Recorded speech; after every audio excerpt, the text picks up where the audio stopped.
Bonjour à tous, bienvenue sur la chaîne de l'Examen Crypto. Nous sommes le dimanche 16 juin 2024, 9h45. On va faire un point bien sûr sur le Bitcoin et on va regarder aussi les altcoins. On démarre avec cette cryptomap qui reprend doucement des petites couleurs. Ça fait plaisir après les quelques jours qu'on a passé dans le rouge à chaque fois. Là, on est en train de reprendre des couleurs, donc tant mieux. Et justement, le but de cette vidéo est de voir si effectivement on va continuer de reprendre des couleurs ou si malheureusement la chute n'est pas terminée. Allez, sans plus attendre, on démarre directement, mais avant ça, je rappelle que tout ce que je vais dire dans cette vidéo n'est en aucun cas un conseil financier. C'est à vous de faire vos propres recherches, et n'oubliez pas que le trading de crypto comporte des risques de perte partielle ou majeure. Alors, du côté de notre Bitcoin, en vue jour, on voit que là, suite à la cassure du support des 66 956, on a entamé une chute. On a trouvé rebond, souvenez-vous, sur le bas du triangle rectangle, comme je vous l'avais déjà montré dans mes précédentes vidéos. Donc on a trouvé rebond parfaitement sur le support. Pour l'instant, on voit que ça a l'air de tenir, et tant mieux. Tant mieux, le support tient, on se porte bien, tant mieux. Donc là, le fait que le support, pour l'instant, se mette à tenir, eh bien, ça augmente les probabilités de revenir retester les 66 956. Donc déjà, dans un premier temps, moi, je ne serais pas du tout surpris de revoir notre Bitcoin aux 66 956 $, vu que pour moi, c'est notre target à revenir retester. Oui, mais le problème, il n'est pas là. C'est que ces fameux 66 956, c'est une zone de résistance. Et vu que pour le moment, on est en dessous, eh bien, est-ce qu'on va réussir à breaker cette résistance? Eh bien, c'est là toute la question. Donc là, pour l'instant, il y a de fortes chances de revenir retester cette résistance. Mais nous, ce qu'on veut, c'est de la breaker, en clôturant une journée au-dessus de ce niveau clé. Parce que si on fait ça, ça augmenterait les probabilités, cette fois-ci, de retourner aux 69 005, voire même à 70 210, ou des points, pourquoi pas, encore plus haut. Donc c'est pour ça que ce niveau clé de résistance est extrêmement important à récupérer. Et c'est actuellement ce qu'on est en train de faire, c'est ce qu'on appelle le pullback. Je rappelle, je ne veux pas non plus être ultra alarmiste, mais je rappelle tout de même qu'on a validé aussi le premier top, deuxième top, qui est une figure chartiste de retournement baissier. Donc ça, ce double top est validé à partir du moment où on a clôturé une journée sous les 66 956. Donc comme je vous l'ai dit, heureusement qu'il y a toujours, ou du moins systématiquement, un pullback, parce que grâce à ce pullback, ça nous permettrait de revenir retester ce niveau clé et essayer de repasser au-dessus pour annuler la cassure. Parce que là, je rappelle que là, ce double top aurait comme target de venir rechercher le bas du range à 60 777 $. Et donc du coup, là, si on arrive à valider le pullback et qu'on repasse au-dessus, dans ce cas-là, ça annule la configuration baissière pour réintégrer et aller chercher, pourquoi pas, les 69 000 $. Donc c'est pour ça que cette zone de résistance va être extrêmement importante, et d'ailleurs, il faut le noter, elle va être aussi extrêmement difficile à récupérer. Et oui, parce que c'est là où il y a la bataille entre les bulls et les bears. Les bears vont tout faire pour qu'on ne repasse jamais au-dessus de ce niveau clé, pour justement valider le double top et aller chercher le bas du range. Et les bulls vont tout faire pour essayer de le récupérer, pour avoir pourquoi pas un espoir de nouveau de tenter la cassure du range par le haut à 71 433 $. Donc là, vous l'avez compris, on est vraiment dans une zone de bataille. On est aussi, et c'est ça le problème, en week-end. Donc là, le week-end, en général, il ne se passe plus rien. Et donc, étant donné qu'il ne se passe plus rien, eh bien, comme tous les week-ends, on a le droit à une latéralisation. Alors, cette latéralisation, c'est tout simplement, en fait, un range. Et donc, il faut bien comprendre que tant qu'on est dans ce range, on n'est plus en configuration baissière, ni même en configuration haussière. On est tout simplement dans une configuration latérale. C'est-à-dire que là, pour l'instant, il n'y a plus de chute. Et tant mieux, tant qu'on ne break pas ici le bas du range qui se trouve à 66 003, entre guillemets, tout va bien. C'est une zone de support, tout va bien. Maintenant, soyons quand même extrêmement prudents. Regardez ces bandes de Bollinger. Vous avez déjà vu des bandes de Bollinger aussi compressées que ça? Je sais pas, mais c'est quand même juste hallucinant d'avoir des bandes de Bollinger comme ça. Donc là, si jamais on break par le bas ce range, alors oui, vous l'avez compris, ce serait porte ouverte pour aller chercher malheureusement des points encore plus bas. notamment les 65 535, ou encore pourquoi pas le support suivant à 64 464, ou encore même les 63 264. Ça, c'est ce qui pourrait se passer si on casse ce range par le bas. Maintenant, pour l'instant, ce qu'on voit, c'est que notre Bitcoin a l'air de pas trop vouloir faire ça. Vous le voyez? À chaque fois qu'on a touché ce bas du range, pour l'instant, notre Bitcoin rebondit parfaitement dessus. Et tant mieux. Et donc, vu qu'on rebondit dessus, qu'est-ce qui se passe?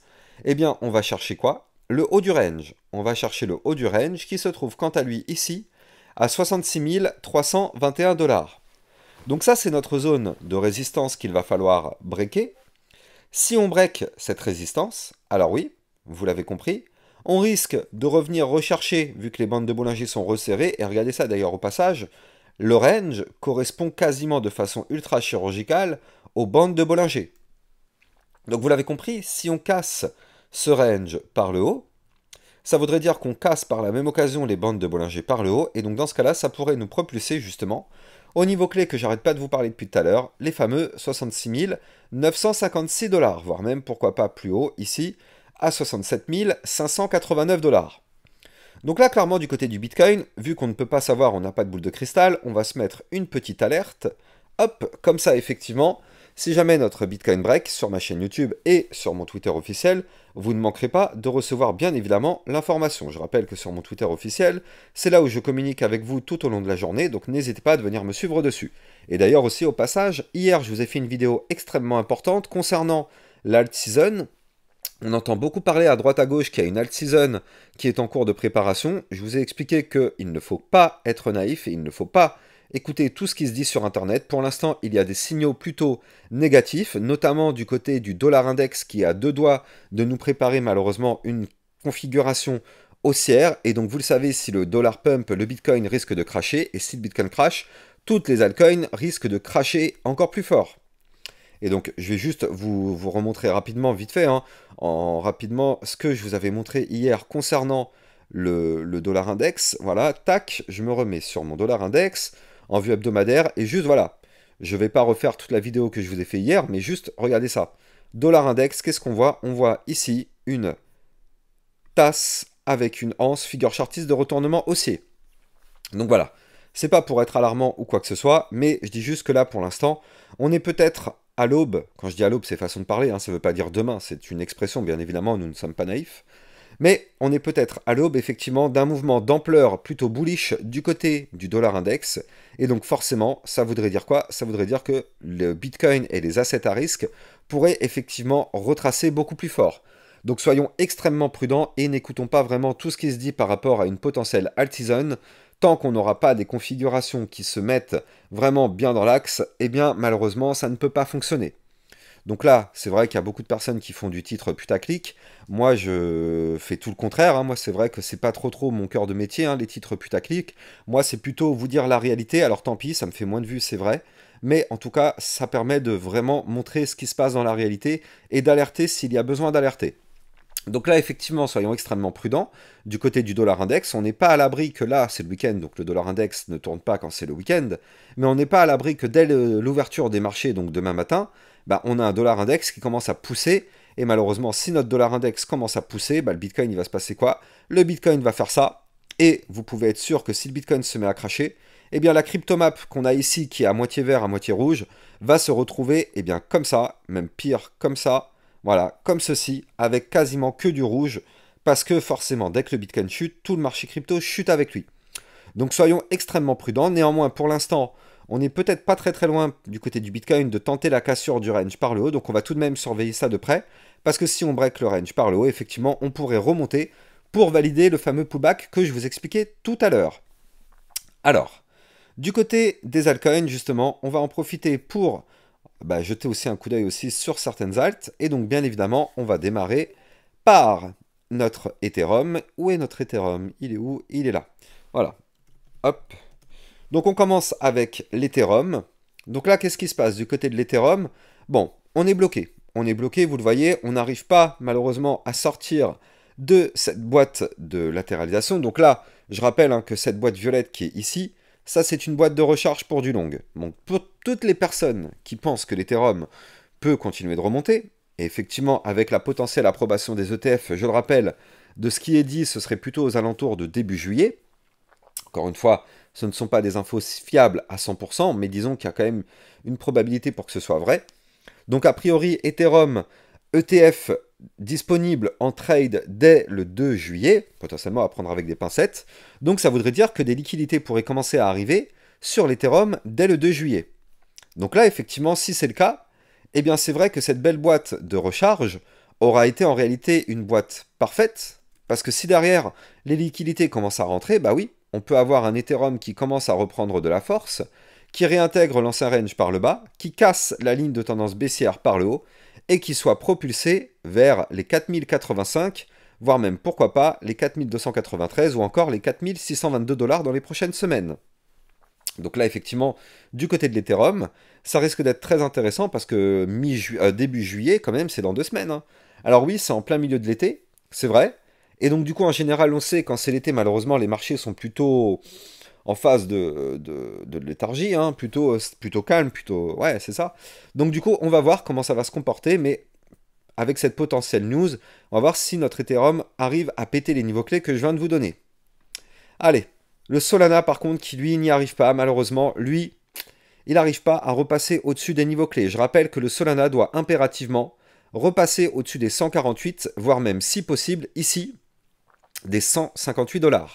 Je rappelle bien sûr que tant qu'on ne break pas ces niveaux clés, malheureusement, on est dans une configuration un petit peu délicate. Avant de continuer de parler du Solana, je rappelle que dans le club LexaRocket, vous allez recevoir des vidéos encore plus que ce que vous pouvez avoir sur YouTube.